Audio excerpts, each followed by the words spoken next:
Hi, everybody. Happy game day, and welcome into another edition of Before the Sandstorm, or as Wes likes to call it, Before the Freaking Sandstorm. He gets really excited about this show. And Wes, you're in your car right now, like you are on the go. So what are you up to?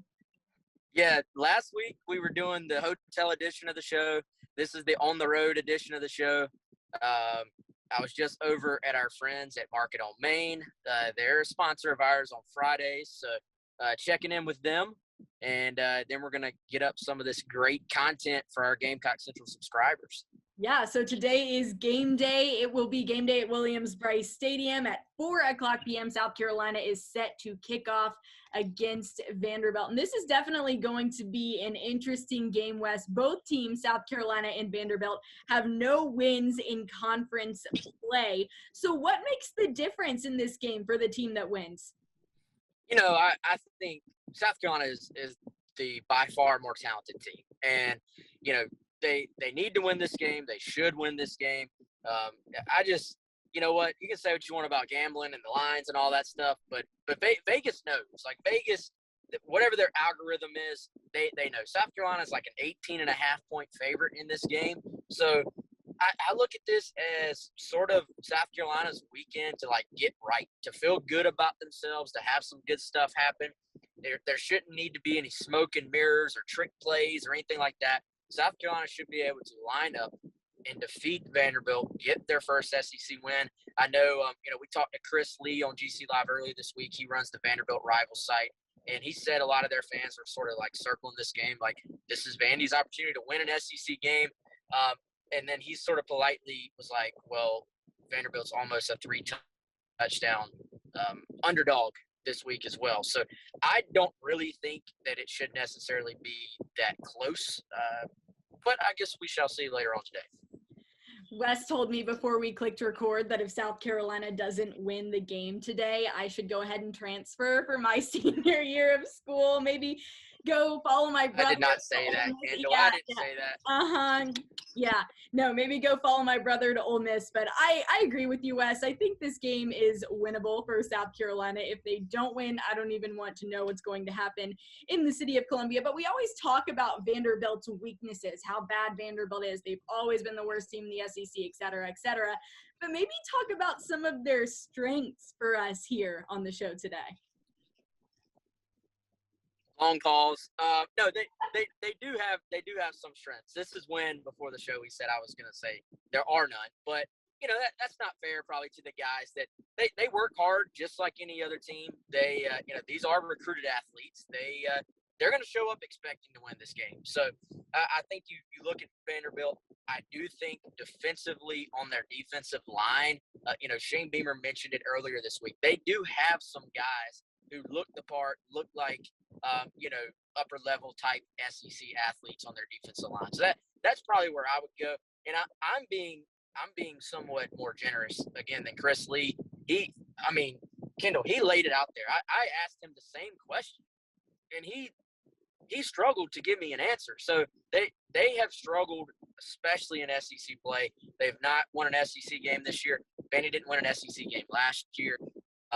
Again, this is get right day for South Carolina. It's Teacher Appreciation Day too, by the way. So shout out to all the teachers at the game. But this is get right day if you're the Gamecocks. Get right day if you're a Gamecock fan. So by the way, I do have a message, Kendall. I'm getting long-winded with this answer. I have a message for the Gamecock fans who are on the fence about going to the game. Go to the game. Like, go to the fair, get some fried Oreos, whatever crap they're peddling over there today, and go get some food, take your kids, go to the game. It's going to be beautiful weather, and you can see South Carolina win a game. So don't sit at home and complain on Twitter. Go to the game. Yeah, absolutely. Say it louder for the people in the back. Go to the fair beforehand. I went to the fair on Thursday night. It was super fun, had a great time. You can just walk right over to the stadium. It's convenient. It's perfect. And also, like you said, Wes, thank you to the teachers. Happy Teacher Appreciation Day. But when I think of strengths for Vanderbilt, and this has nothing to do with their football team, Number one, they help the GPA of the Southeastern Conference, which is just major. So we have to thank Vandy for that one. Number two, they're located in the great city of Nashville, Tennessee. So those are my strengths for Vanderbilt. Now, speaking of struggle, I'm going to bring up that play from last week, the Jordan Birch play down in the red zone. Rough occasion for South Carolina. They tried to get cute a few times last week against Tennessee. Do you think we'll see more of that this week, especially after a couple of times doing that last week? It didn't really bode well for the Gamecocks. Kendall, we had so many positive things to talk about in this show. Why are you bringing back the bad memories to our fans? They are turning the show off right now. They're not turning it off. I'm just bringing up what happened. I was there in person, and let me just say, like, you were not supposed to booth root. You're not supposed to say anything. But I don't know if anybody knows the Arthur meme. Maybe I'll insert it where, like, the hand is just clenched down beside you, and you're like, that was you in the press box? Yeah, that was me. I was like, oh my gosh. I couldn't say anything, but inside I was just burning up. Yeah, I think trick plays and stuff like that is always going to have a place in your playbook, in your game plan. And, the guys love them when they work. The guys like when you can get creative and do some fun stuff. I don't necessarily have a problem with the idea. I think it was the time that it was called, and that was after you had finally established some semblance of a running game. Like the rushing attack on that drive looked maybe as good as it has all year. You got down there, it would have been an exclamation point to just jam the ball into the end zone by running Kevin Harris up the middle and sort of establishing that you're in this football game. It had been 14-7. You would have had some momentum. Nobody's saying South Carolina goes and wins the game after that, but it was such a momentum killer. There was a great shot of a player on the sideline who just took his helmet and just sort of jammed it on the ground after that happened. And it was because I think everybody watching knew with the way Tennessee had moved the ball offensively, once that opportunity was lost, I don't want to say the game was lost, but we saw what happened next. Yeah, it was not the best situation, but this week an opportunity for South Carolina to rebound.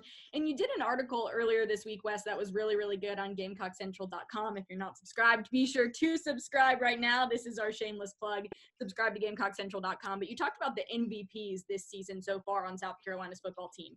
Is there anybody that you would like to see step up this week in this week's game against Vanderbilt that maybe hasn't so far this season? So which non-MVP you're saying needs to have an MVP performance? I mean, you can put it that way, but I just kind of sugar-coated that question. Okay. No, I will say this, and it's not even that they've had a bad year by any stretch, but I would say Kevin Harris is the guy I'm circling this week because I remember, last year South Carolina got their first win of the season against Vanderbilt. Kevin had a huge day. They really established the run in that game. He had some long runs. He had maybe one of his longest touchdowns of the year against Vandy in the rain and just sort of put South Carolina in control of that game. So I'm going to say I feel like Kevin Harris is getting back to 100%. I think it was a little bit of a process for him coming back from the injury, missing so much of spring, missing so much of the preseason. So I would say the running game in general, but I'm going to circle Kevin Harris just because he's the guy that can sort of get this running game on track. And like I said earlier, no wins for South Carolina in conference play this year. What does a win today do for the Gamecocks? It's used for morale, I think. It's even better, though, not just a win, Kendall, but a decisive win. I'll give you my score in a second, but if South Carolina can get a big dub and just feel good about themselves and, you want to get some of these guys that are working hard but not getting to play, in the game in the fourth quarter. Steve Spurrier used to say there was nothing better for team morale in the locker room than to get everybody on the field. Everybody gets to go home Saturday and go to bed knowing they played in an SEC football game earlier that day. That's what all these guys are working towards, from the best player to the 100th best player on the team. So, I think that would be huge for these guys to see some success. And, bowl eligibility, I think to be on track for that, South Carolina probably needed to maybe at least split that Tennessee and Kentucky game, find a win against one of those two teams. But if you're going to stay the course, if you're going to have any shot at getting bowl eligibility, there has to be a win today. So that gets you to 4. Missouri's very beatable this year. That could potentially get you to 5. Then you're just looking at stealing a game. I don't know why Kendall's laughing at me again, but if you steal a game there, you'll have a shot at it. So it's not a must win. I'm not going to say that. So get that out of your head. But back to you, Kendall. You tell yourself it's not a must win, Wes. It is a must win, in my humble opinion. But Kendall wants every game to be a must win. Every game should be considered a must win, in my opinion. You've got to go in with that mentality. You can't go in with like the, if we lose, we'll be okay. You've got to go in with we've got to win this game. This is essential to our season. But I was laughing because if South Carolina does beat Vanderbilt today, they do beat Missouri a couple weeks down the line. What if it came down to that Clemson game? That's always what happens to Indiana football. My parents went to IU. Back in the day when Indiana wasn't very good, they'd have like 5 wins, and it would come down to their game against Purdue at the end of the season, and they'd lose more often than not, and my dad would just lose his mind. So that's kind of what that reminded me of, if it does come down to that Clemson game on Thanksgiving weekend at home. But Wes, it could happen. It could. It really could. And that is a scary thing. But in terms of today, playing Vanderbilt, we don't want to look ahead too much. What is your score prediction?